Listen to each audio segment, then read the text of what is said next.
you so much.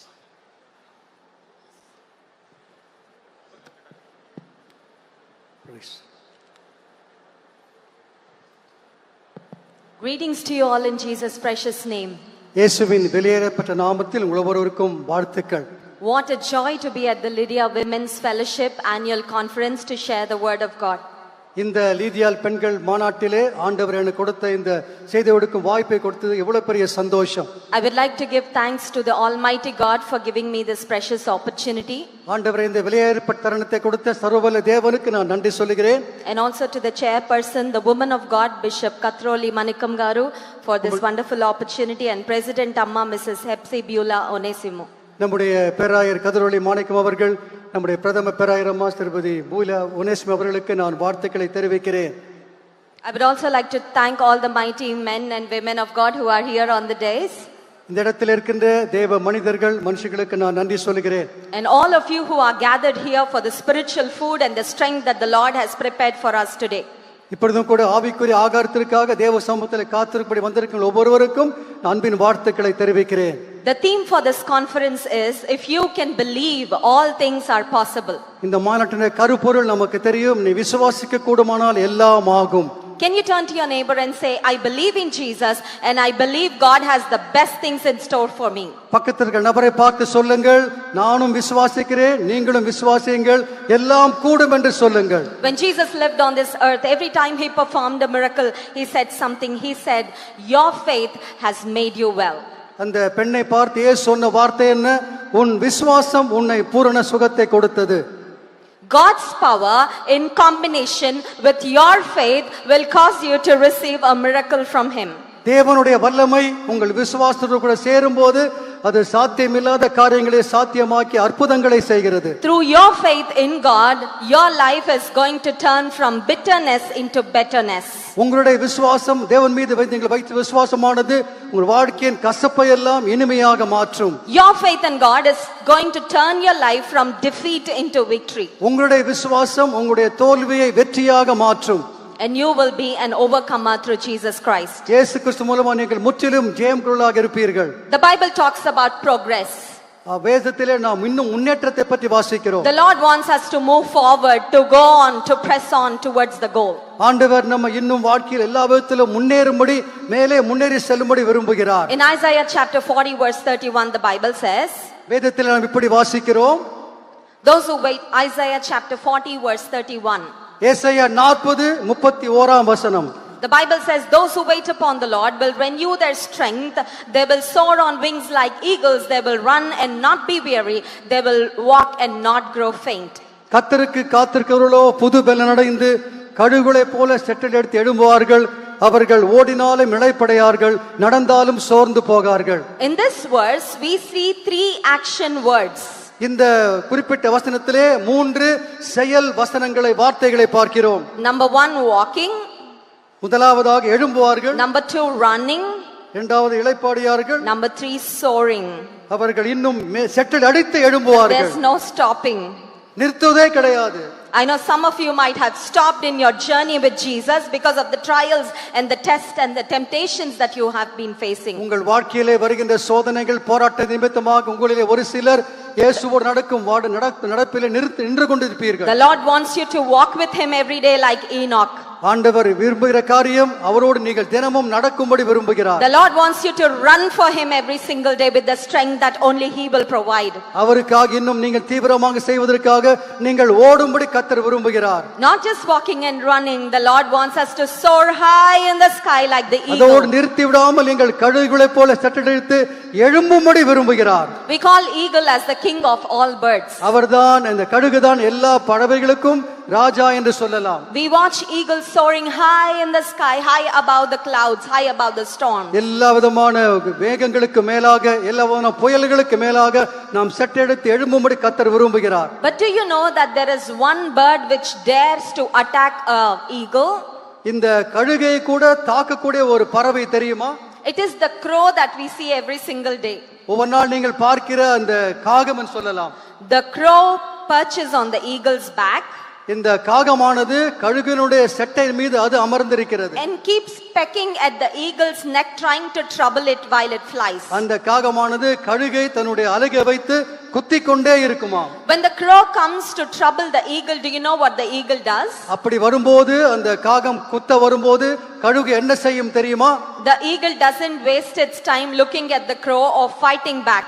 அந்த கழுகான தன் நேரத்தை வீணாக்காமல் அந்த காக்கையை பார்த்து காக்கை அது ஒன்றும் செய்வதில்லை. The eagle just spreads its wings and soars higher and higher even as the crow tries to trouble it. அந்த நேரத்திலே கழுகு செய்கிற ஒரு காரியம் தன் செட்டைகளை இன்னும் விவரமாக விரித்து மேலே மேலே மேலே எழும்பி செல்லும். When the eagle goes to greater heights, அந்த கழுகு இன்னும் மேலே மேலே செல்லும் போது it becomes very difficult for the crow to breathe. அந்த காகத்தினாலே அதற்கு மேலே அது தாக்கு பிடிக்க முடியாது. And the crow eventually falls away because of lack of oxygen at higher height. அந்த இடத்திலே அந்த மேலான ஸ்தானத்திலே ஆக்சிஜன் பிராணவா இல்லாதபடியினாலே காகம் தானாக அங்கிருந்து கீழே விழுந்து விடும். There is a great spiritual lesson that we need to learn from the eagle.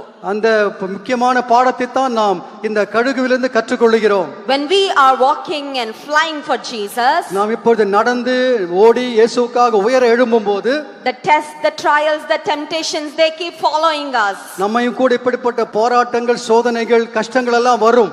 But all we have to do is just keep focusing on the goal. In Hebrews chapter 2,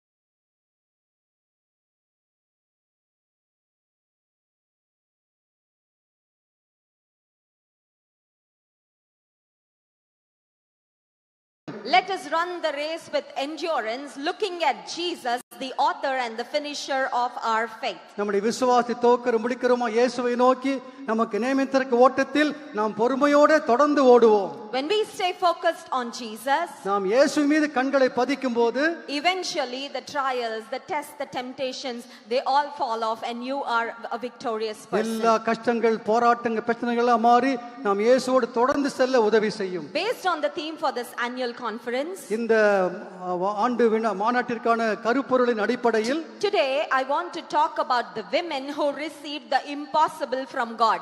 இன்றைக்கு நான் பேச விரும்புகிற ஒரு காரியம் வேதத்திலிருந்து தேவனிடமிருந்து சாத்தியமில்லாத சாத்தியமாக்கக்கூடிய பெண்களை பற்றி தியானிக்க விரும்புகிறேன். How many of you want to receive the impossible from God? Can I see your hands? எத்தனை பேர் முடியாத காரியத்தை தேவனிடமிருந்து பெற்றுக்கொள்ள விரும்புகிறீர்கள்? Can we shout a big Gospel of John chapter 11?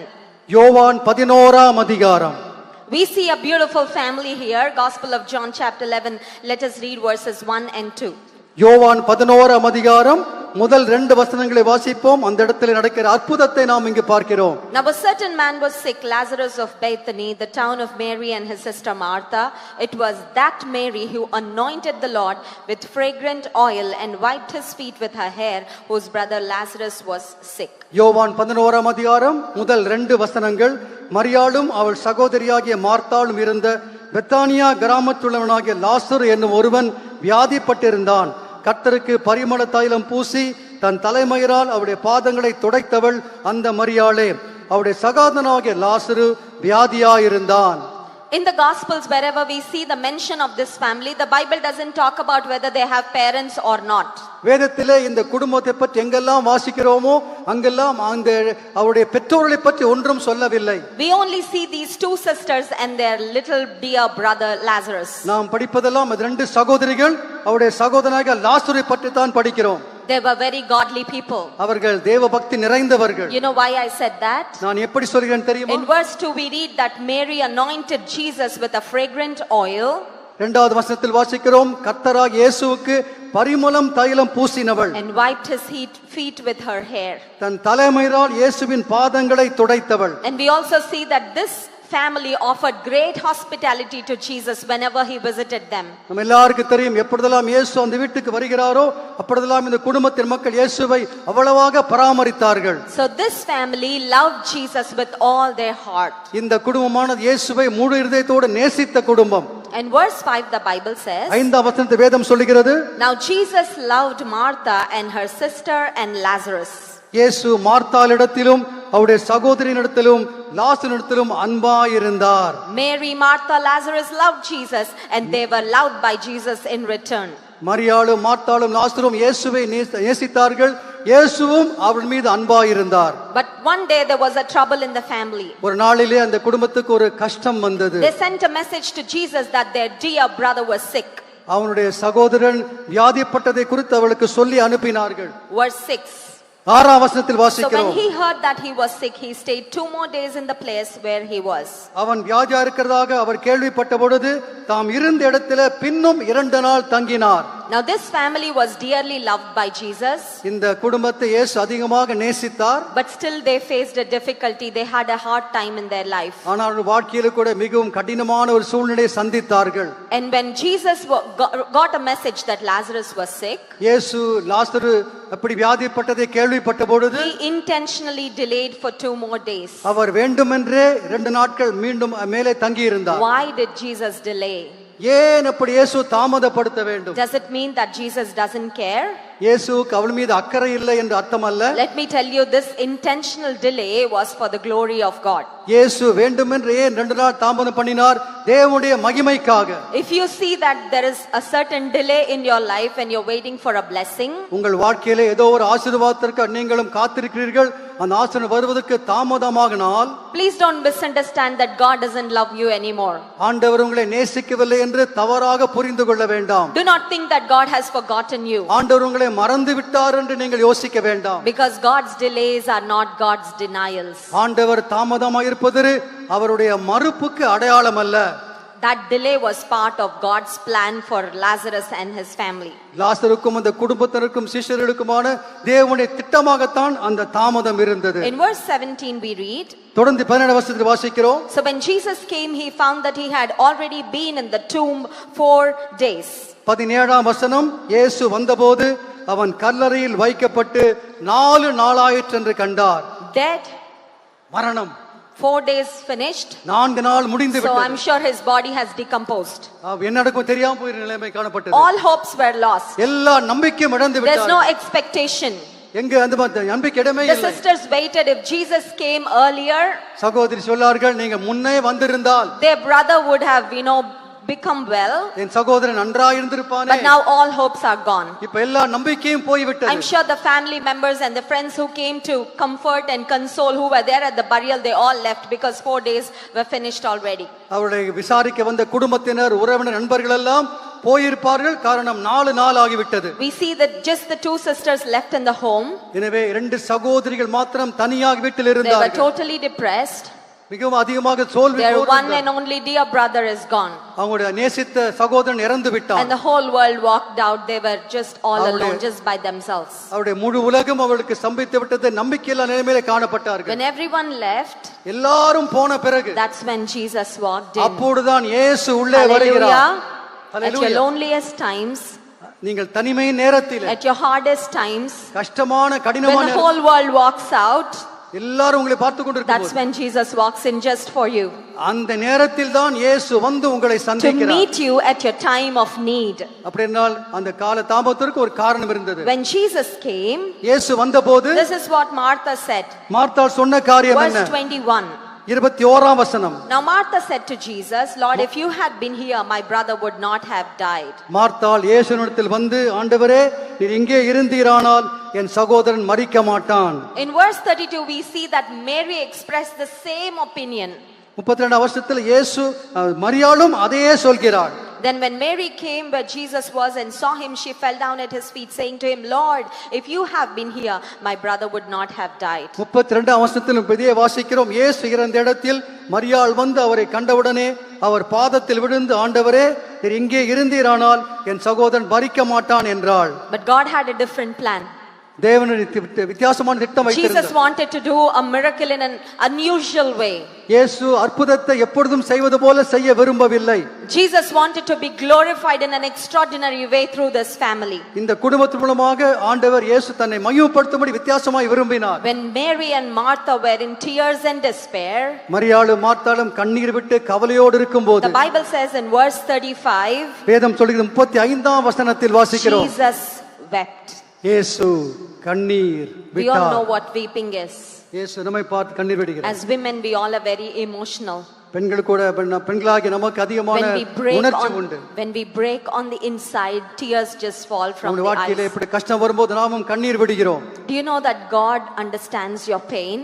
ஆண்டவர் உங்களுடைய வலி வேதனை அறிந்திருக்கிறான்னு தெரியுமா? God doesn't just understand your pain, but he also feels your pain. உங்களுடைய வேதனையை ஆண்டவர் புரிந்து கொள்வது மட்டுமல்ல, உங்களுடைய வேதனை ஆண்டவர் தம்மில் தானே உணர்கிறார். I am blessed with 3 daughters. எனக்கு 3 பெண் பிள்ளைகள் உண்டு. Sometimes when I see one of my child getting sick, ஒரு சில நேரத்தில் என்னுடைய ஒரு மகள் வியாதிப்படும் போது, while taking care of them, I think to myself, I wish I would get that fever instead of my daughter. என்னுடைய மகளை குறித்து பார்க்கும்போது அவளுக்கு இருந்த ஜுரம் எனக்கு வந்தா நல்லா இருக்குமேன்னு யோசிப்பேன். I do not want to see my child suffer. என்னுடைய மகள் கஷ்டப்படுவதை நான் பார்க்க விரும்பவில்லை. But there's no way you can experience someone else's pain. மற்றவருடைய வேதனை அப்படி நாம் புரிந்து கொள்ள முடியாது.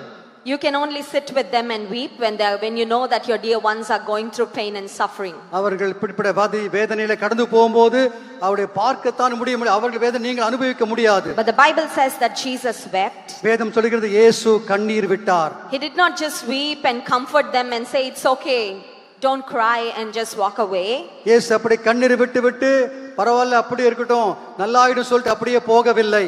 He did something to wipe away their pain and tears completely. அவருடைய கண்ணீர் அவருடைய வேதனை வலி எல்லாம் நீக்குவதற்காக இயேசு ஒரு காரியத்தை செய்தார். Our God is a God of miracles. நம்முடைய ஆண்டவர் அற்புதங்களின் ஆண்டவர். He doesn't just prove his power through his words, but he also proves his power through his actions. அவருடைய வார்த்தை மூலமாக வல்லமை வெளிப்படுத்துவது மட்டுமல்ல, அவர் செய்கையின் மூலமாக அற்புதத்தை செய்கிறவர். Gospel of John chapter 11, let's read verses 39 and 40. 39-40 வசனங்களை வாசிக்க. யோவான் 11:39-40. Jesus said, take away the stone. Martha, the sister of him who was dead, said to him, Lord, by this time there is a stench, for he has been dead 4 days.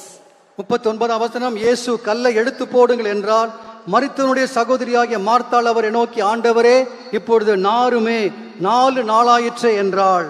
Verse 40, Jesus said to her, did I not say to you that if you would believe, you would see the glory of God? இயேசு அவளை நோக்கி, நீ விசுவாசித்தால் தேவனுடைய மகிமையை காண்பாய் என்று சொல்லவில்லையா என்றார். Before Jesus performed the miracle, இயேசு அற்புதத்தை செய்யும் முன்பாக Jesus said, if you can believe. இயேசு அந்த அவிசுவாசத்தை கடிந்து கொள்கிறார். There's God's part and there's man's part.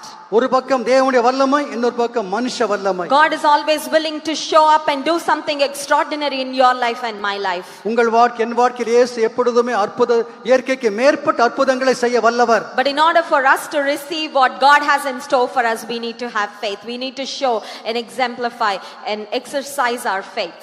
அந்த அற்புதத்தை நாம் பெற்றுக்கொள்ள வேண்டும் என்று சொன்னால் நாம் அந்த விசுவாசத்தை அறிக்கை செய்ய வேண்டும், வாழ்க்கையில் அதை காட்ட வேண்டும். When Bishop Kathroli Manikam Garu was speaking before me, she said, exercising faith is exhausting sometimes.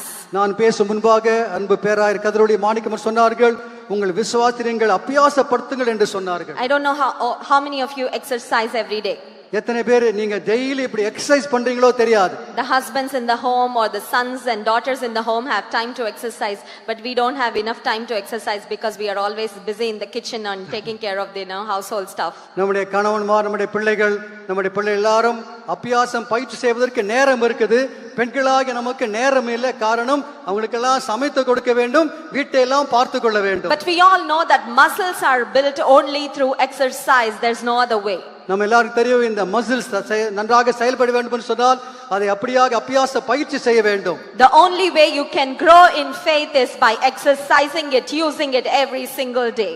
விசுவாசம் எப்படி வளர்வது? ஒவ்வொரு நாளும் இந்த விசுவாசத்தை நாம் அபியாசப்படுத்தி வார்த்தையிலே விளக்கி சொல்ல வேண்டும். When you keep using faith, you grow stronger in faith. When you stop using faith, you lose your faith. நீங்கள் விசுவாசத்தை நீங்கள் பயன்படுத்த தான் இன்னும் விசுவாசத்தில் வல்லவர்களாக மாறுகிறீர்கள். விசுவாசத்தை நீங்கள் மறக்கும்போது நீங்கள் தோல்வி அடைகிறீர்கள். I worked as a software engineer in the United States. என்னுடைய மகன் அமெரிக்காவிலே சாஃப்ட்வேர் இன்ஜினியராக இருக்கிறார். So every month I used to get very good salary. கணவருக்கு நல்ல வேலை உண்டு, ஒவ்வொரு நாள் நல்ல சம்பளம் வருகிறது. When the bank account is full, I never had the need to use my faith. Bank அக்கவுண்ட்ல எல்லாம் இருந்துச்சுன்னா விசுவாசத்தை நான் அபியாசப்படுத்த வேண்டிய அவசியம் இல்லை. Because whenever I needed money, I always had the cards. I just have to swipe and I get it. No need of using faith. எப்பொழுதெல்லாம் எனக்கு பணம் வேண்டுமோ என்னுடைய கணவருடைய அந்த அக்கவுண்ட்ல இருந்து நான் அந்த கார்டை பயன்படுத்தி நான் அதில் எடுத்துக்கொள்கிறேன். But in my life I had a desire, Lord, I want to exercise my faith. I want to live by faith. ஆண்டவரே என்னுடைய வாழ்க்கையிலே என் விசுவாசத்தை அபியாசப்படுத்த வேண்டும், விசுவாசத்தில் வாழ வேண்டும் என்று நான் தீர்மானித்தேன். In the year 2012 when I got married to my husband, 2012ஆம் ஆண்டு நான் திருமணமான போது, என் கணவர் திருமணமான போது, my husband is serving the Lord in India, full time ministry. என்னுடைய கணவர் இந்தியாவிலே முழுநேர ஊழியம் செய்து வருகிறார். The Lord said, resign your job and go into full time ministry. ஆண்டவர் சொன்னார், வேலை ராஜினாமா செய்துவிட்டு நீ முழுநேர ஊழியத்துக்கு வர வேண்டும் என்று சொன்னார். From that day till today, for the past 12 years, I have been exercising my faith every single day.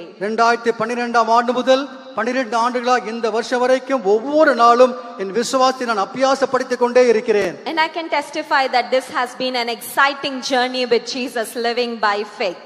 இந்த விசுவாச வாழ்க்கை, இயேசுவோடு வாழ்கின்ற வாழ்க்கையானது மிகவும் அருமையான வாழ்க்கை என்று நான் சொல்ல When விரும்புகிறேன். was the last time you used your faith?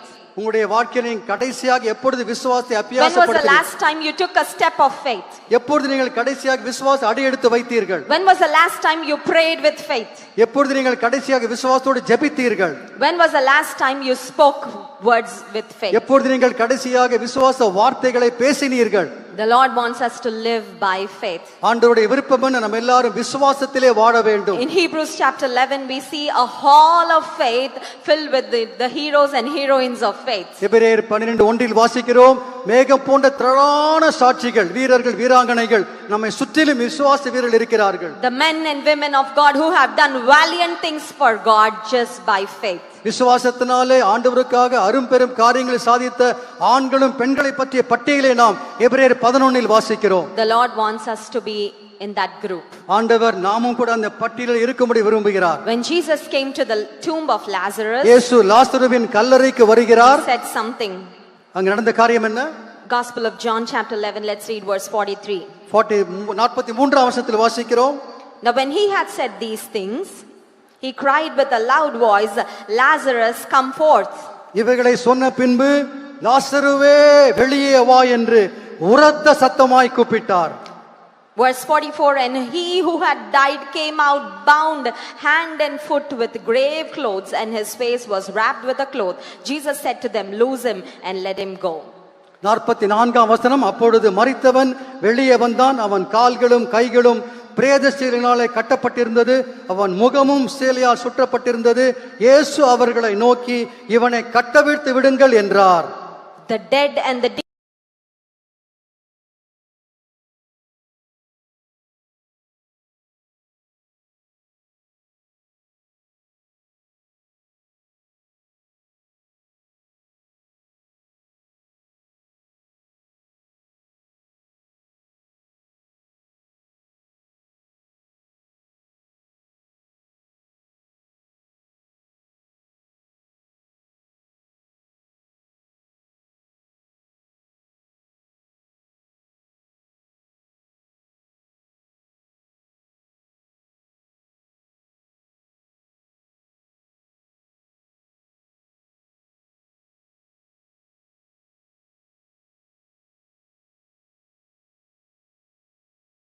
despair. ஒருவேளை இன்றைக்கு நீங்கள் கூட நம்பிக்கை இல்லாமல் இருக்கலாம். Today your life may be in a hopeless situation. நீங்கள் நம்பிக்கை இழந்து சூழ்நிலை இருக்கலாம். You may have many questions in your mind. உங்களுடைய மனதிலே பல கேள்விகள் You இருக்கலாம். may be thinking, if I really love God, if God really loves me, why is this delay happening in my life? ஆண்டவரே, நீர் என் மீது அன்பாயிருந்தால் ஏன் வாழ்க்கையிலே இவ்வளவு தாமதம் என்ற கேள்வியோடு இருக்கலாம். Don't give up on God. நீங்கள் தேவனிடத்திலிருந்து விட்டு விடாதிருங்கள். Keep up your faith. விசுவாசத்திலே முன்னேறி Keep believing. விசுவாசமாக இருங்கள். Keep trusting. அவர் மீது நம்பிக்கையாக You இருங்கள். will surely receive your miracle at the right time. அவர் நிச்சயமாக சரியான நேரத்தில் உங்களுக்கு அற்புதம் செய்வார். I want to talk about the second woman who has received the impossible from God. இப்படிப்பட்ட தேவனாலே முடியாத காரியத்தை பெற்றுக்கொண்ட இன்னொரு பெண்ணை பற்றி நான் சொல்ல விரும்புகிறேன். Let's turn to Gospel of Mark chapter 5. Mark சுவிசேஷம் 5ஆம் அதிகாரத்துக்கு திருப்புவோம். Let's read from verse 25. 25ஆம் வசனம் முதல் நாம் வாசிப்போம். Now a certain woman had a flow of blood for 12 years, verse 26, and had suffered many things from many physicians. She had spent all she had and was no better, but rather grew worse. Mark 5:25 வசனம் முதல், அப்பொழுது 12 வருஷமாய் பெரும்பாடுள்ள ஒரு ஸ்திரீ அநேக வைத்தியர்களால் மிகவும் வருத்தப்பட்டு தனக்கு உண்டானவரெல்லாம் செலவழித்தும் சற்றாகிலும் குணமடையாமல் அதிக வருத்தப்படுகிற பொழுது. Here we see a woman who has been suffering for a very long time. அநேக ஆண்டுகளாக கஷ்டப்பட்ட ஒரு பெண்ணை பற்றி வாசிக்கிறோம். She became weak, அவள் மிகவும் பலவீனமாய் விட்டாள். not just physically but also financially. அவருக்கு பணம் இருந்து எல்லா வசதியும் இருந்தது. I'm sure she was very anemic. அவள் அதிகமாக ஒருவேளை ரத்தம் போனதுனால ரத்த She went சோகையா to இருக்கலாம். every possible doctor, tried every possible treatment. ஒருவேளை அவள் எல்லா வைத்தியரிடத்திலும் முயற்சித்து பார்த்து விட்டாள். No hope, no healing. எந்த நம்பிக்கையும் இல்லை, சுகமடையவில்லை. The Bible says her situation grew worse as she went and tried different things. வேதம் சொல்லுகிறது அவள் சற்றாகிலும் குணமடையாமல் அதிக வருத்தப்பட்டாள். According to the law that was given by God in the book of Leviticus, லேவியராகமத்திலே ஆண்டவர் கொடுத்த நியாய பிரமாணத்தின்படி, if a woman had the issue of blood, இப்படிப்பட்ட உதிர ஊறல் பெண் இருந்தால் she would be ceremonially unclean, அவள் அசுத்தம் என்று கருதப்படுவாள். and she is not supposed to touch anyone because anyone who comes in direct contact with her would also become unclean.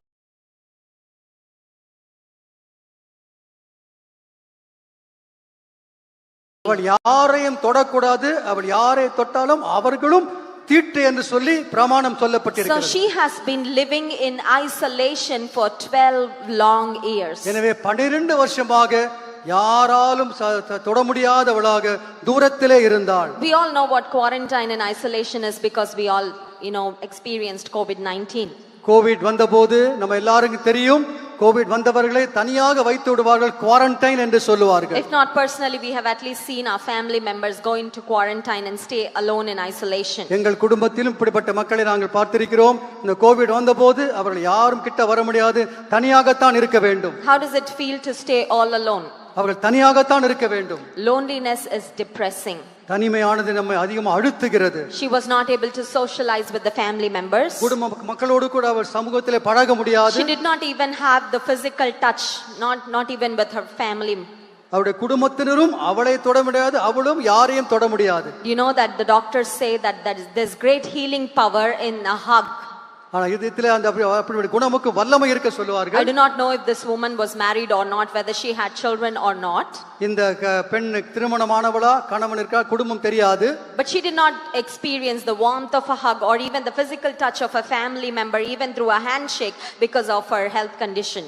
சொந்த குடும்பத்திலோ மற்றவர்களோ கைகுலுக்க கூட கூடாது, காரணம் அவருடைய உதர ஊர் நிமித்தமாக. She was so ashamed of her situation. தன்னை குறித்து, தன் சூழ்நிலை குறித்து மிகவும் வெட்கத்தோடு இருந்தாள். Because she was not accepted in the society. சமுதாயத்திலே அவளை யாரும் ஏற்றுக்கொள்ளவில்லை. Everyone looked down on her. எல்லாரும் அவளை கீழாகத்தான் பார்த்தார்கள். The Bible doesn't mention her name. அவளுடைய பெயர் வேதம் சொல்லவில்லை.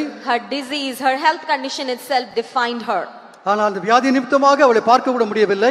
That is how pathetic her situation அவள் was. நிலைமை அவ்வளவு பரிதாபமாக இருந்தது. But when she heard that Jesus is in town, ஆனால் இயேசு அந்த பட்டணத்திற்கு வந்திருப்பதை பற்றி அவள் கேள்விப்பட்டவுடன் she decided in her mind, அவளுக்கு ஒரு தீர்மானம் வேண்டாள். and she was determined அவள் தீர்மானித்தாள், to go and receive her miracle from Jesus. இயேசுவிடமிருந்து நான் அற்புதத்தை பெற்றுக்கொள்வேன் என்று விசுவாசமாயிருந்தாள். A decision, அவருடைய தீர்மானத்திலே, a determination, அவருடைய உண்மை and an உறுதியான action. அது செயலிலே If வெளிப்பட்டது. you want to receive something from the Lord, தேவனிடம் ஏதாவது பெற்றுக்கொள்ள விரும்பினால் it starts here.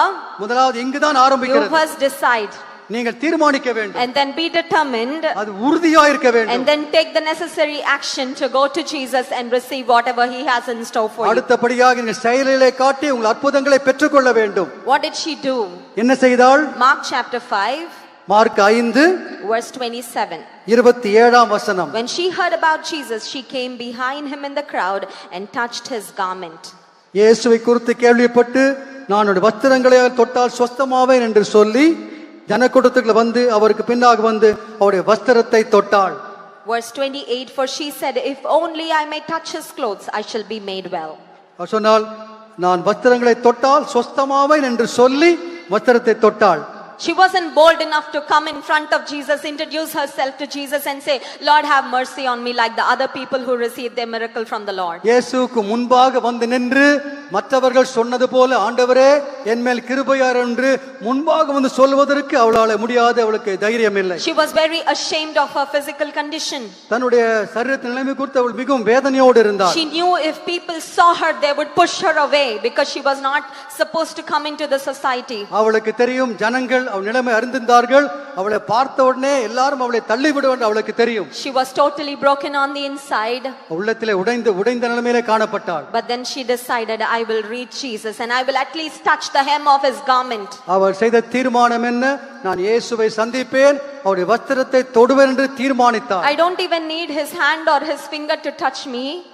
அவர் இயேசுவின் கரம் தன்னை தொட வேண்டிய அவசியம் இல்லை. In the Bible there were several instances where Jesus physically touched the sick people and they were made well. ஒருவேளை அவள் கேள்விப்பட்டிருப்பாள், இயேசு தன் கையை நீட்டி தொட்டபோது அநேகர் சுகமானது குறித்து அவள் கேள்விப்பட்டிருப்பாள். She had a greater faith in the Lord. She believed even if I just touch the hem of his garment I would be well. ஆனால் அவளுக்கு இருந்த விசுவாசம், பெரிய விசுவாசம், அவர் என்னை தொட வேண்டிய அவசியம் இல்லை, நான் வஸ்திரத்தின் ஓரத்தை தொட்டாலே சுகமாவேன் என்று விசுவாசித்தாள். So from behind she just quietly touched the garment. பின்னாக வந்து அமைதியாக யாருக்கும் தெரியாமல் இயேசுவின் வஸ்திரத்தின் ஓரத்தை தொட்டாள். She could immediately feel the healing in her body. உடனே அந்த க்ஷணப்பொழுதிலேயே சரீரத்திலே ஒரு வித்தியாசத்தை, சுகத்தை அவள் பெற்றுக்கொண்டாள். And she wanted to silently walk away from the crowd. சுகத்தை பெற்றவுடனே அவள் யாருக்கும் தெரியாமல் அமைதியாக போக விரும்பினாள். Some of us are like that. சிலர் நம்மில் அப்படித்தான் இருக்கிறோம். We pray, we weep, we ask the Lord for a miracle, and once he performs it we will be very quiet. We don't want to share about what the Lord has done in our life with anyone. நாம் அதிகமாக ஜெபிக்கிறோம், கண்ணீர் விடுகிறோம், ஆண்டவரே அற்புதம் செய்யும் என்று கேட்கிறோம். ஆனால் அற்புதத்தை பெற்ற உடனே யாருக்கும் சொல்லாம, யாருக்கும் தெரியாம அமைதியாக இருந்து விடுகிறோம். But God wanted everybody to know what he did for her in her life. ஆண்டவருடைய விருப்பம் என்ன? ஆண்டவர் அவளுக்கு செய்ததை எல்லாரும் அறிந்து கொள்ள வேண்டும் என்று ஆண்டவர் விரும்பினார். Whatever brokenness and weakness she was ashamed of, God wanted to use the exact situation to glorify his name. அவளுக்குரிய வேதனை, அவளுக்குரிய பாடுகள், வெட்கம், அந்த சூழ்நிலை ஆண்டவர் அறிந்தார். அந்த சூழ்நிலை கர்த்தர் மாற்றப்படினாலே அதே நிலையிலே அவருக்கு சாட்சியாக மகிமைப்படுத்தும்படி இயேசு விரும்பினார். She wanted to hide and cover up. அவள் அப்படியே மறைந்து போய்விடலாம்னு யோசித்தார். But God wanted to reveal it to the world so that he might be glorified. ஆண்டவருடைய இயேசு விருப்பம் என்ன? உலகம் முழுவதும் அறிந்து கொள்ள வேண்டும், நாமத்தின் மகிமைக்காக. Is there any situation in your life that you are ashamed of? உங்கள் வாழ்க்கை நீங்களே ஏதோ ஒரு காரியத்தை குறித்து வெட்கத்தோடு இருக்கிறீர்களா? Do you have questions in your mind? Why am I going through this? நீங்கள் கேள்வி கேட்டுக்கிறீர்கள், ஏன் எனக்கு இந்த பாடு, போராட்டம்? And why only I and not somebody else? மற்றவங்க எல்லாம் நல்லா இருக்காங்க, எனக்கு மாத்திரமே இந்த கஷ்டம். When we go through unexpected circumstances, இப்படிப்பட்ட சூழ்நிலை நாம் கடந்து போகும்போது we keep thinking to ourselves, நாம் நம்மை கேட்டுக்கொள்கிறோம், why did God allow this for me? ஆண்டவர் ஏன் இதை எனக்கு அனுமதித்தார்? Do you know, my dear sister, அன்பான சகோதரிகளே, அன்பான சகோதரிகளே, God wants to be glorified through your life in a big way, and that is why he has allowed you to go through that particular situation. உங்கள் வாழ்க்கை மூலமா தேவன் மிகப்பெரிய அளவிலே மகிமைப்பட விரும்புகிறார். அதனால தான் உங்கள் வாழ்க்கையில இதை அனுமதித்திருக்கிறார். God wants to turn your mess into a message. உங்களுடைய குழப்பத்தை எல்லாம் ஆண்டவர் நல்ல ஒரு சூழ்நிலையாக, செய்தியாக மாற்ற விரும்புகிறார். When the woman received her miracle and wanted to quietly walk away, இந்த பெண் அற்புதத்தை பெற்று அமைதியாக போக விரும்பினாள். Jesus raised a question. இயேசு ஒரு கேள்வி கேட்கிறார். Verse 30. 30 வசனம். Jesus immediately, knowing in himself that power had gone out of him, turned around in the crowd and said, who touched my clothes? Mark 5:30. உடனே இயேசு தம்மிலிருந்து வல்லமை புறப்பட்டதை தமக்குள் அறிந்து ஜனக்கூட்டத்துக்குள்ளே திரும்பி என் வஸ்திரங்களை தொட்டது யார் என்று கேட்டார். What did the woman do? அந்த பெண் என்ன செய்தாள்? Verse 33. 33 வசனம். But the woman, fearing and trembling, knowing what had happened to her, came and fell down before him and told him the whole truth. 33 வசனம். தன்னிடத்திலே சம்பவித்ததை அறிந்த அந்த ஸ்திரியானவள் பயந்து நடுங்கி அவர் முன்பாக வந்து விழுந்து உண்மையை எல்லாம் அவருக்கு சொன்னாள். Jesus wanted to have a face-to-face conversation with this woman who was living in shame and pain. இப்படிப்பட்ட வெட்கத்திலே, உபத்திரவத்திலே, வேதனையில் இருக்க இந்த பெண் தன்னோடு நேரடியாக சம்பாஷிக்க வேண்டும் என்று இயேசு விரும்பினார். Jesus gave her an opportunity to show herself to the world that she is a testimony of the goodness and the healing power of God. ஆண்டவருடைய உண்மை, ஆண்டவருடைய நன்மை, சுகம்பளிக்க வல்லமைக்கு இந்த பெண் சாட்சியாக இருக்க வேண்டும் என்று உலகம் முழுவதும் அறிந்து கொள்ள இயேசு விரும்பினார். Do you know that Jesus wants to show you to the world and say, this is my child and this is what I have done to her in her life? அன்பானவர்களே, உங்கள் குறித்து ஆண்டவருடைய விருப்பம் என்ன தெரியுமா? இவள் என்னுடைய பிள்ளை, இவளுக்கு நான் செய்ததை இந்த உலகம் முழுவதும் அறிய வேண்டும் என்று உங்களை உலகத்துக்கு முன்பாக இயேசு நிறுத்த விரும்புகிறார். When visitors come to our home, எங்களுடைய வீட்டுக்கு விருந்தாளிகள் if வரும்போது, there are little children in the family, அந்த குடும்பங்களில் சின்ன பிள்ளைகள் we இருந்தால் call the little children அவர் சின்ன பிள்ளையிடம் போவோம், and then we introduce to everyone. எல்லாருக்கும் பா We சொல்லுவோம். said, this is my son, this is my daughter. நம்ம வீட்ல பிள்ளைங்க இருந்தா And விருந்தாட்ட இன்ட்ரோ듀ce பண்ணுவோம், இது என் மகள், என் மகள் என்று And if சொல்லி. they have any special talents, அவளுக்கு விசேஷ தாளந்து இருந்தால், and if they have achieved anything in school, ஏதாவது ஸ்கூல்ல அவள் சாதித்திருந்தால், we try to very proudly say, you know, my daughter is a great, அந்த so and விருந்தாட்டத்துல so. விருந்தாட்ட நம்ம சொல்லுவோம், என்னுடைய பெண் இதெல்லாம் சாதிச்சிருக்கா என்று சொல்லி அவளை பற்றி பெருமையாக சொல்லுவோம். We try to tell to our relatives, my son is always first in class. என்னுடைய மகன் வகுப்புல முதல் வகுப்பு வந்திருக்கிறான். We say, my daughter is a chess champion. என்னுடைய மகள் ஒரு சாம்பியனா இருக்கிறாள். We try to show to the world and feel proud about our children. நம்முடைய பிள்ளைகளை குறித்து நாம் உலகத்திற்கு சொல்ல விரும்புகிறோம், அவர்கள் பெருமையா இருக்கிறோம். The heavenly Father, பரலோகத்தின் தகப்பன், He has bought us with a price. தன் ரத்தத்தினால் நம்ம எல்லாம் He has வாங்கி made இருக்கிறார். us His very own. நம்மை அவருக்கு சொந்தமாய் மாற்றி He இருக்கிறார். wants to show us to the world and say, this is my child and I'm so proud of her. நம்மை உலகத்துக்கு அறிமுகப்படுத்தி இவள் என்னுடைய பிள்ளை, இவள் வாழ்க்கையில செய்த அற்புதத்தை சொல்லி நம்மை பெருமைப்படுத்த விரும்புகிறார். He wants to do an amazing thing in our life. He நம்முடைய wants to வாழ்க்கையில change our brokenness into betterness, into a blessing, and show to the world and be glorified. நம்முடைய வாழ்க்கையில உடையப்பட்ட நிலைமையெல்லாம் மாற்றி, கசப்பெல்லாம் மாற்றி, நம்மை ஆசீர்வாதமாக மாற்றி நம்மை உலகத்திற்கு ஆண்டவர் காட்ட விரும்புகிறார். When the woman came in front of Jesus and said, I am the one who received the healing, அந்த பெண் இயேசுவுக்கு முன்பாக வந்து நான் தான் சுகத்தை பெற்றேன் என்று சொன்னபோது, Jesus was not angry at her. இயேசு அவளை பற்றி கோபப்படவில்லை. He did not shout or condemn her. அவளை சத்தம் போட்டு எதுவும் சொல்லவில்லை. But what did Jesus say? இயேசு என்ன சொன்னார்? Verse 34. 34ஆம் And வசனம். he said to her, அவர் அவளை பார்த்து, daughter, your faith has made you well. Go in peace and be healed of your affliction. அவர் அவளை பார்த்து, மகளே, உன் விசுவாசம் உன்னை ரட்சித்தது, நீ சமாதானத்தோட போய் உன் வேதனை நீங்கி சுகமாயிரு என்றார். There are three things that happen here. இந்த இடத்துல 3 காரியம் நடக்கிறது. She wanted to come silently receive her miracle and walk away. அற்புதத்தை பெற்றுக்கொண்ட பிறகு அமைதியா யாருக்கும் சொல்லாமல் போக விரும்பினாள். But Jesus wanted a relationship with her. இயேசு அவளோடு உறவை உண்டாக்க விரும்பினார். That was the very first time she saw Jesus. முதல் முறையாக அந்த பெண் இயேசுவை அப்போதுதான் பார்க்கிறாள். But Jesus called her daughter. இயேசுவை எப்படி கூப்பிடுறாரு? மகளே. What a loving, sweet Savior. எவ்வளவு அருமையான இனிமையான ரட்சகர் நமக்கு உண்டு. What a beautiful call. எவ்வளவு அருமையான தேவன் நமக்கு உண்டு. You may be longing in your life for that wonderful call. ஒருவேளை உங்கள் வாழ்க்கை இப்படிப்பட்ட வேதனையோடு காணப்பட்டு The கொண்டிருக்கலாம். King of Kings and Lord of Lords calls you His very own daughter. Hallelujah. ஹல்லேலூயா. ராஜாதி ராஜா, கர்த்தாதி கர்த்தா உங்களை பார்த்து மகளே என்று கூப்பிடு. ஹல்லேலூயா. Can you turn to your neighbor and say, I am the daughter of the King of Kings? நீங்கள் ஒருபோதும் மறக்கூடாது, நீங்கள் ராஜாதி ராஜாவின் மகள்கள். You and I are no ordinary people. நாம் சாதாரணவர்கள் கிடையாது. Because Christ made us His own. நம்மை அவருக்கு சொந்தமாகவே மாற்றி இருக்கிறார். Number 2, what did Jesus say to her? இரண்டாவது இயேசு என்ன சொல்கிறார்? Jesus said, your faith has made you well. உன் விசுவாசம் உன்னை முழுமையாக்கினது, உன்னை ரட்சித்தது. Until then, she has only received rejection from people.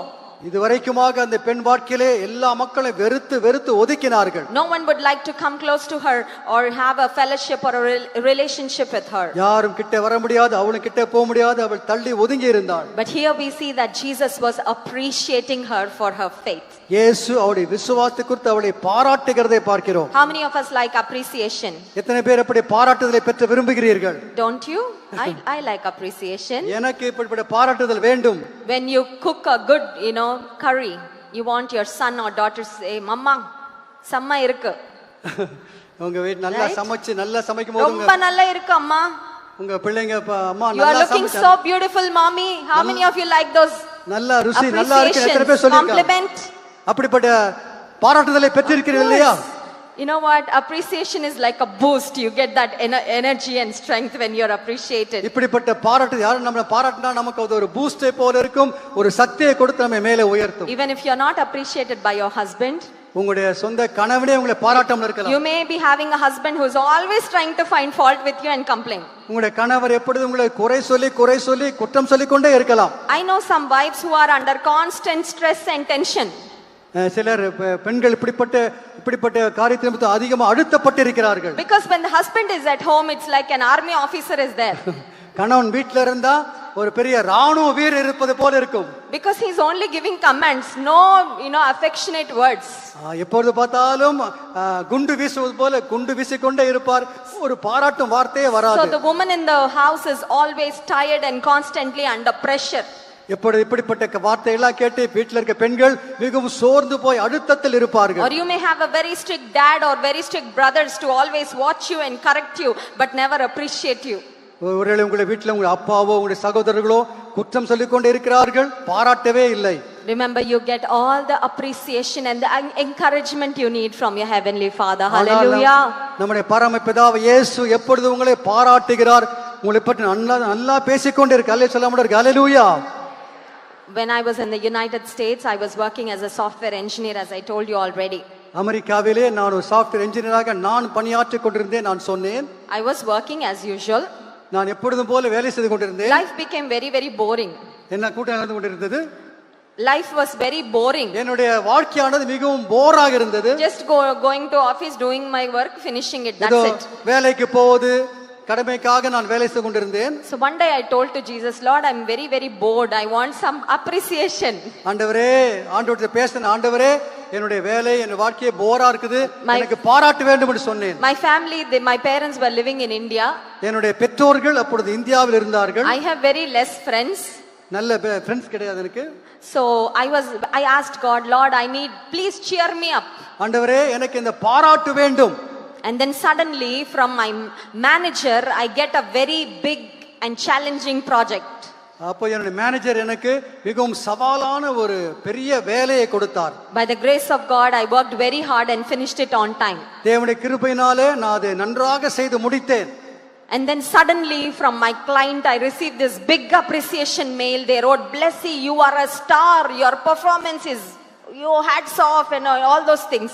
நான் யாருக்கெல்லாம் இந்த உதவி செய்தவனோ அந்த பணியாளர்கள் அந்த கிளையன்டல் சொன்னாங்க, என்ன ஸ்டார்னு சொன்னாங்க, நீ நல்லா செஞ்சிருக்கீங்க என்று பாராட்டு மேல் பாராட்டு எனக்கு வந்து கொண்டே இருந்தது. When I read that email I gave praise to God. Thank you Jesus for cheering me up. ஆண்டவரே இப்படிப்பட்ட மக்கள் மூலமா என்னை உற்சாகப்படுத்துவதற்கு நன்றி என்று இயேசுவுக்கு நன்றி சொன்னேன். When you're depressed, when you're down, when your life gets boring, உங்கள் வாழ்க்கை எப்படிப்பட்ட போரா இருக்கும்போது, கவலைப்பட்டிருக்கும்போது, அழுத்தப்பட்டிருக்கும்போது, remember that you always have the support and the appreciation of your heavenly Father. உங்களை பாராட்டக்கூடிய, உங்களுக்கு நல்லதே சொல்லக்கூடிய ஒருவர் இருக்கிறார், அவர்தான் நம்முடைய பரமபிதாவாகிய இயேசு. Jesus appreciated this woman for her faith. இயேசு இந்த பெண்ணுடைய விசுவாசத்துக்காக அவளை பாராட்டினார். Point number 3, what did Jesus say? மூன்றாவது இயேசு என்ன செய்தார் சொன்னார்? Mark chapter 5 verse 34. 34 வசனம். Jesus said, "Go in peace and be healed of your affliction." நீ சமாதானத்தோடே போய் உன் வேதனை நீங்கி சுகமாயிரு என்றார். For 12 long years she was always worried and frustrated. 12 வருஷங்களாக எப்பொழுதும் வேதனை தான், எப்பொழுதும் ஏமாற்றம் தான். She was living in insecurity and fear about tomorrow. நாளைக்கு என்ன நடக்கும் என்று அவளுக்கு தெரியாது, அப்படிப்பட்ட பாதுகாப்பற்ற நிலையில் இருந்தாள். But Jesus said, "Daughter, go in peace." இப்பொழுது ஆண்டவர் சொல்றாரு, மகளே நீ சமாதானத்தோடே போ. Jesus sent her with the peace that she needed the most. இயேசு அவளுக்கு எப்பொழுது அந்த வார்த்தை தேவைப்படுமோ சரியான வார்த்தை சொல்லி அவளை உற்சாகப்படுத்துகிறார். In verse 26 we see that whenever she went to people for her medical treatment, things only got worse. 26 வருஷம் வாசிக்கிறோம், अनेक வைத்தியர்களே முயற்சித்தால் அவளுக்கு ஒன்றுமே நடக்கவில்லை. But when she came to Jesus, she received the best, the very thing that she needed. ஆனால் இயேசுவிடம் அவள் வந்தபோது அவளுக்கு என்ன வேண்டுமோ அந்த சிறந்ததை பெற்றுக்கொண்டாள். Today afternoon, நீங்க அறிந்து கொள்ள வேண்டிய காரியம், you may be needing a miracle in your life. உங்கள் வாழ்க்கையில் நீங்க அற்புதத்தை எதிர்பார்த்து கொண்டிருக்கலாம். You may be worried and frustrated about what's going on in your life. உங்கள் வாழ்க்கையில் நடக்கிற காரியத்தை குறித்து நீங்கள் சோர்ந்து போய் இருக்கலாம். But the good news is you have come to the right place. நல்ல செய்தி என்ன தெரியுமா? நீங்கள் சரியான இடத்திற்கு வந்திருக்கிறீர்கள். The Lord is with you today. ஆண்டவர் உங்களுக்கு அப்படி சமாதானத்தை கொடுக்கிறார். If you can touch the hem of his garment with faith, அவருடைய வஸ்திரத்தின் ஓரத்தை விசுவாச தொட்டால் போதும். if you can ask for God to touch you today right where you are, நீ இருக்கும் இடத்திலே அந்த தொடுதலை உணர்வீர்கள், இருக்கிற இடத்திலே அதை பெற்றுக்கொள்வீர்கள். your life will never be the same again. உங்கள் வாழ்க்கை முன்பு இருந்தது போல் இருப்பதில்லை. This woman went from that place as a new creation. அவள் திரும்பி செல்லும்போது ஒரு புது சிருஷ்டியாக சென்றாள். She doesn't have to go back to her old conditions. பழைய வாழ்க்கைக்கு போக வேண்டிய அவசியம் இல்லை. She doesn't have to live in isolation and shame anymore. இனிமேல் அவள் வெட்கத்தோடு கூட தள்ளப்பட்ட நிலையில் இருக்க வேண்டிய அவசியம் இல்லை. She has health in her body. இப்பொழுது அவளுக்கு சரீரத்திலே Her சுகம், mind is relaxed. அவளுடைய மனதிலும் சுகம். She can live joyfully and peacefully and enjoy her family life. இனிமேல் அவள் சுகத்தோடு குடும்பத்திலே சமாதானமா இருக்க முடியும். If you are suffering and in pain today, இன்றைக்கு நீ அப்படிப்பட்ட வேதனையோடு இருக்கிறீர்களா?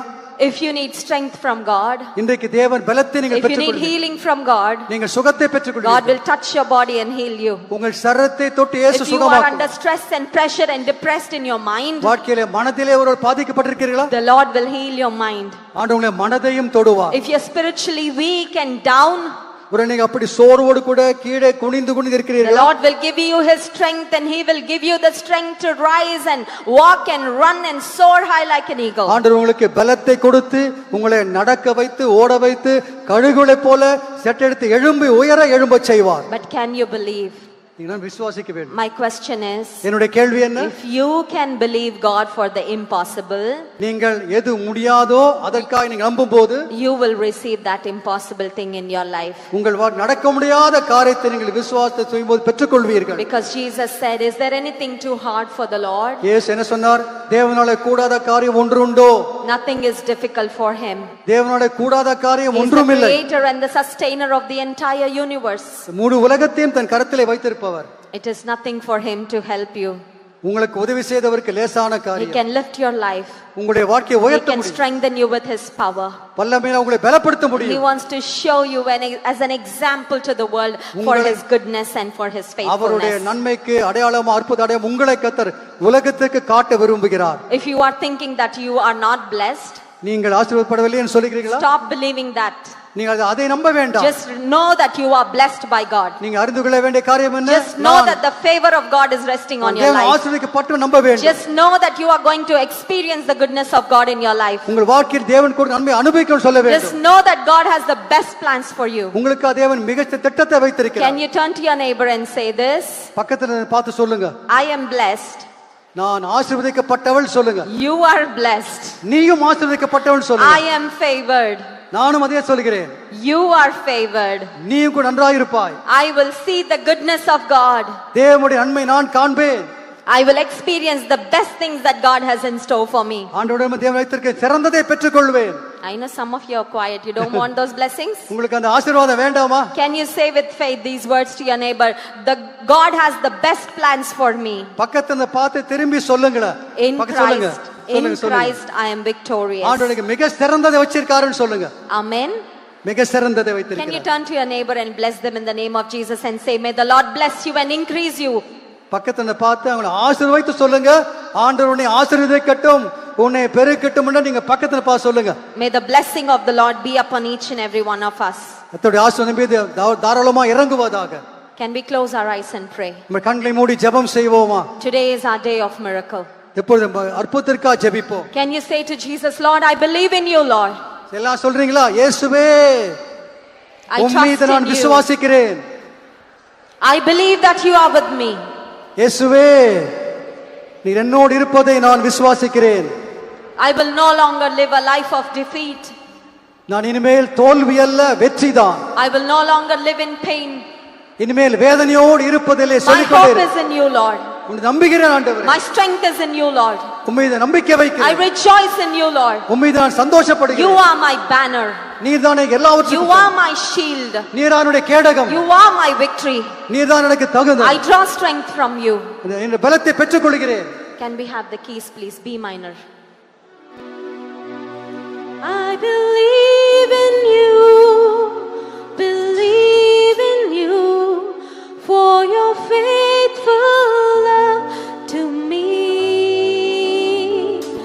You have been my help in times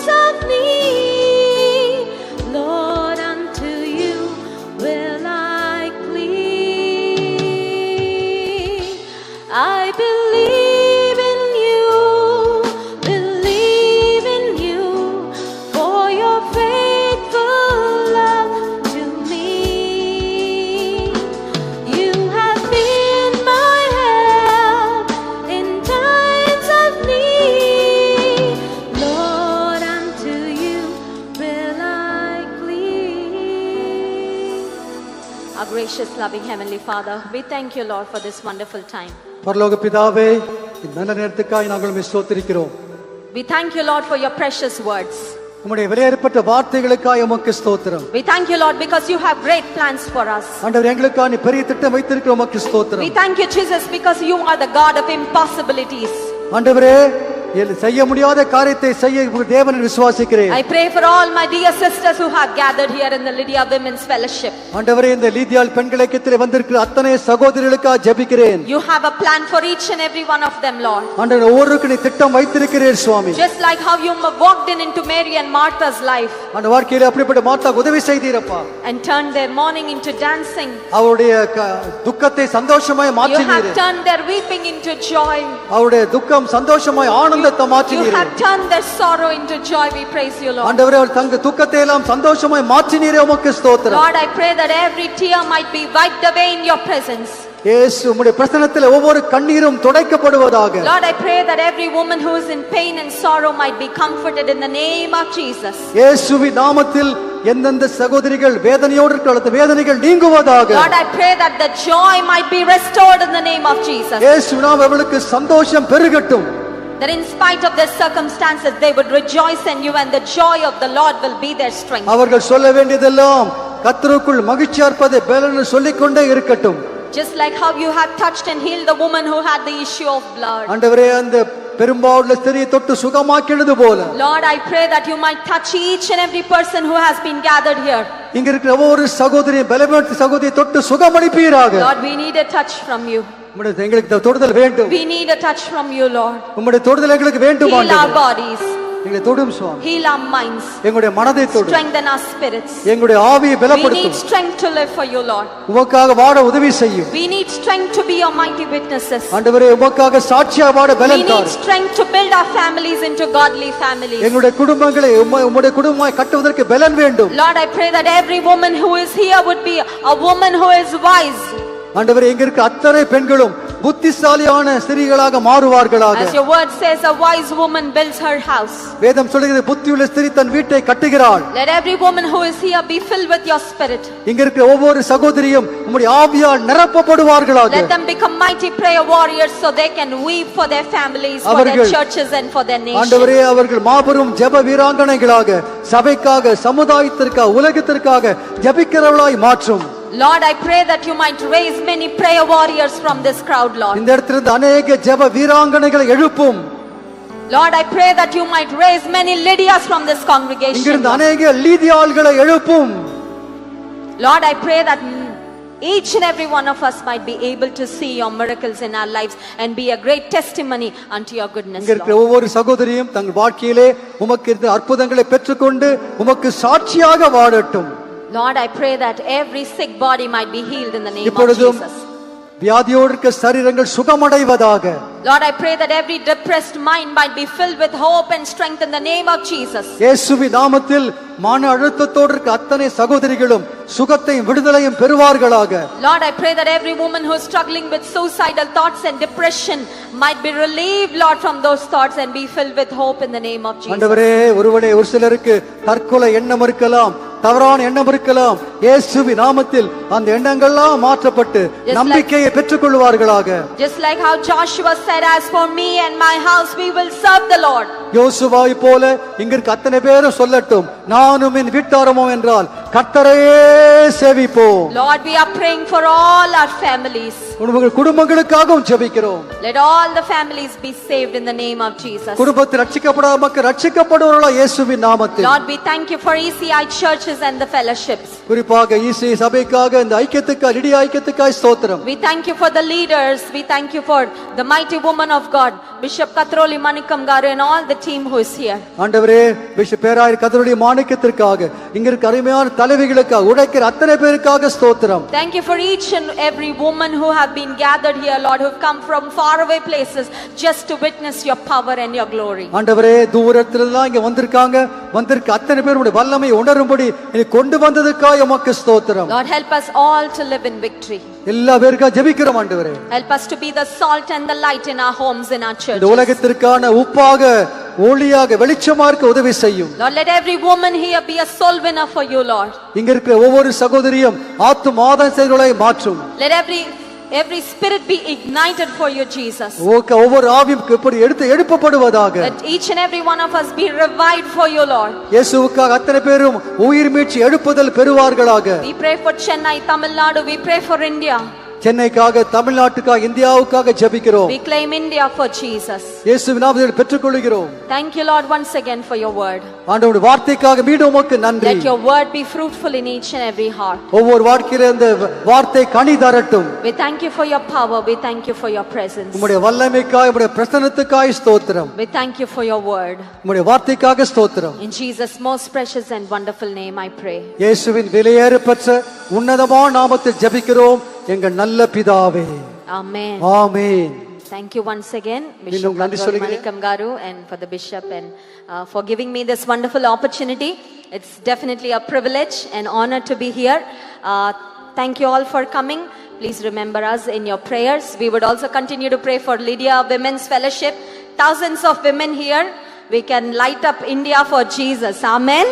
May the Lord bless and strengthen each and every one of you to win your families for Christ and also to be a blessing wherever you are. May God bless our India. நம்முடைய பேராயருக்காக நான் நன்றி சொல்கிறேன். எனக்கு இந்த வாய்ப்பை கொடுத்திருக்கிறார்கள். அவளுக்கு நன்றி சொல்றேன். எங்க இருக்கிற அத்தனை பேருக்கு நன்றி சொல்கிறேன். அது மாத்திரமல்ல, ஆயிரக்கணக்கான பெண்கள் வந்திருக்கிறீர்கள். ஆண்டவர் உங்கள் ஒவ்வொருவரையும் இந்தியாவுக்கு வெளிச்சமாக மாற்றி உங்கள் மூலமா கர்த்தர் பெரிய காரியம் செய்வார். எனக்கு கொடுத்த வாய்ப்பிற்கு மீண்டுமாக சொத்திருக்கிறேன். உங்களுக்கு நான் நன்றி சொல்லி கர்த்தர் உங்களை ஆசீர்வதிப்பாராக. கைகளை தட்டி அவளுக்கு நன்றி சொல்லாமா?